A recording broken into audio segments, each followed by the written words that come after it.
Stormtroopers were never meant to be a clumsy punchline in white armor.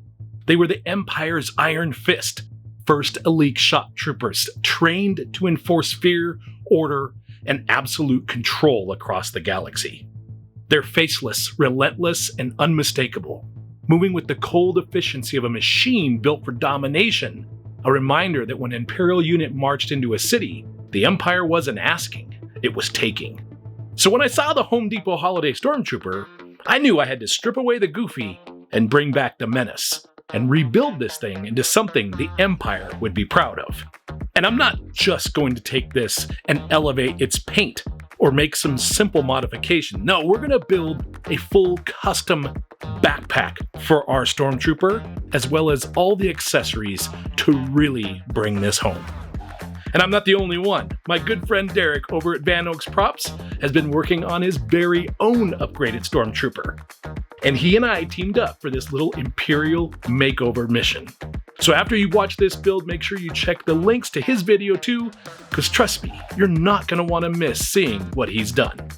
All right, suit up, Trooper. Let's bring this thing to life. That's coming up.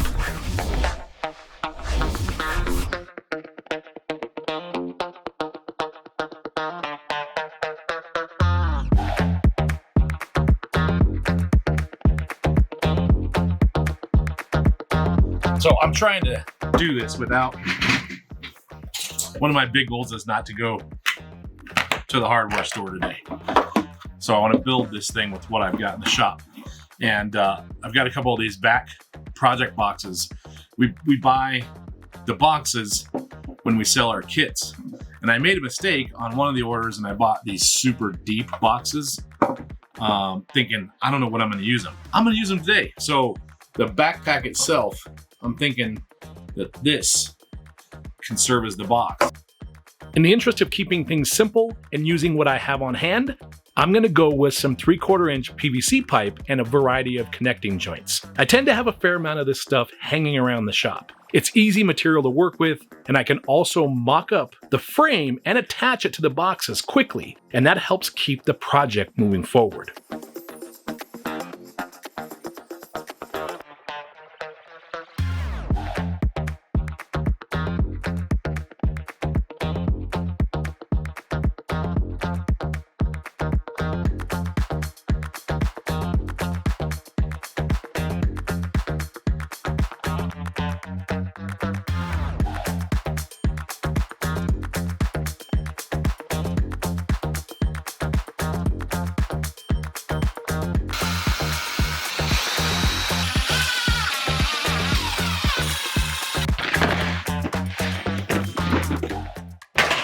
I might have a juice lid obsession. And by the way, it's not because I drink that much juice. Everybody, all of our friends, family, they all know we use these as greebly bits. So probably a couple times a month, someone shows up with a small bag of their juice lids. Recently, I took some significant time and cleaned up my greebly storage. I put together a shelving system with a slew of bins that would allow me to access the parts I need more efficiently. I mean, I'm still hoarding parts like a Jawa on a scrap collecting bender, but at least there's a place for them. Now, as far as picking greeblies for this pack build, I'm looking at many of the lightweight items that I have, so I can keep the weight down. I'm also going to use this pack as a reference for the build.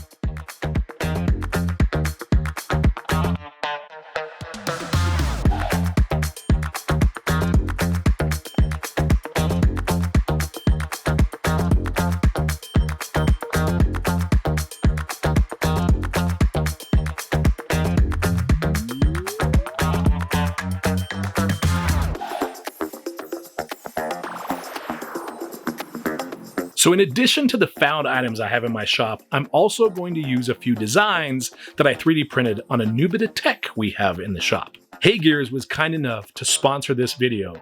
And though we have an upcoming deep dive review on their new Ultracraft Reflex RS Turbo, I wanted to include it in this video as well. Because I'm telling you right now, the prints I'm getting off this machine are blowing my mind. I've used resin printers over the years, but I'll tell you that this is like having a sports car in my shop. The construction of the machine is solid and it's beautifully designed. But here's the deal when it comes to me and tools.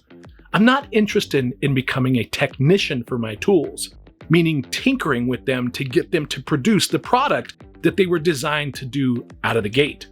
Now, I'm not saying you shouldn't be an expert in maintaining your machines, but ultimately, I want the product the tool helps me create. So in the case of HeyGears, it checks all the boxes. From opening the box to printing, I only spent about an hour. Again, we're going to go into a deeper dive coming up here soon, but the thing I'll mention about HeyGears is their ecosystem. They have a proprietary resin that works with their machines and their slicing software. And in some of the circles of the 3D printing community, that immediately gets frowned upon. That's not the case for me. You see, the machines, the slicing software, the resin, they're all perfectly dialed in to give you the absolute best result. So when you're getting into a machine at this level, I'm completely fine with staying in their ecosystem when the product I'm getting is this good. Now, outside of the printer, the wash and cure station is better than any I have used to date. The wash station uses dual tubs. You fill in one with your alcohol solution, and then it agitates the solution, thoroughly washing your resin prints.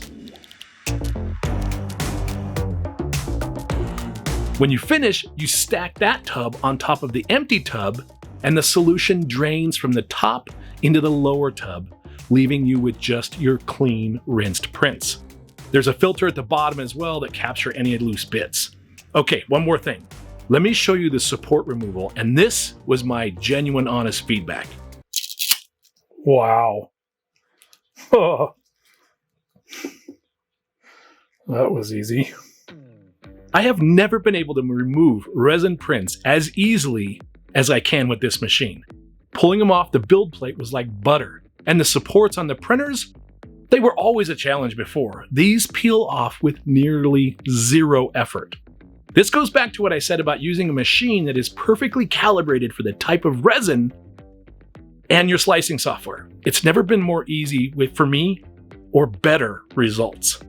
Blown away. Again, we have a video coming up soon where I'll have printed a variety of items and we'll go through this product in great detail. But I thought you should see this.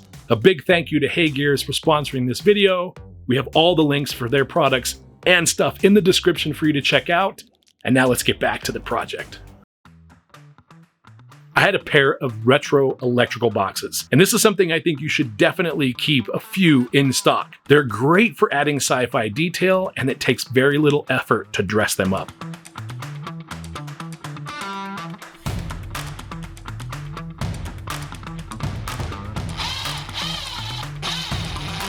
Alright, so this turned out pretty slick.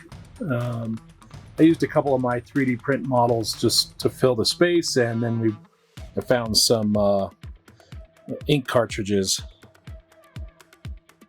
Once everything was laid in, I gave everything a coat of matte black paint to tie everything together, as well as sealed it with a matte clear sealer as well. From here, it's pretty simple. We layer in details and add all of our parts, and finally a quick stitch of some webbing to create some straps.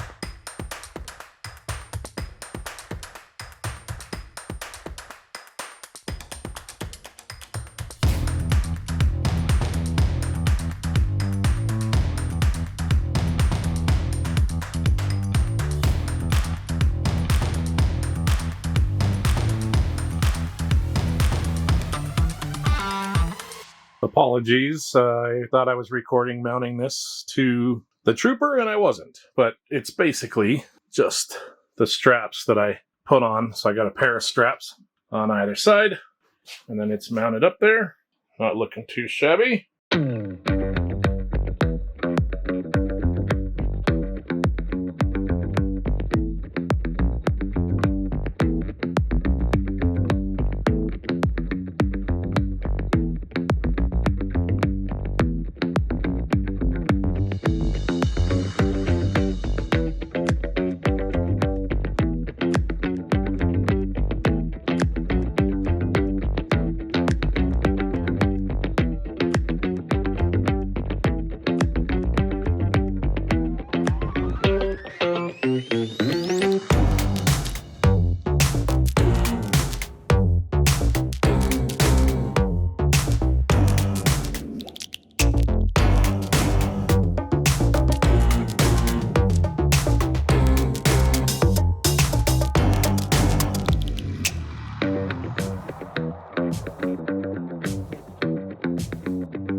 Well, I'm not sure what all of you think, but I think this is definitely an improvement coming straight out of the box.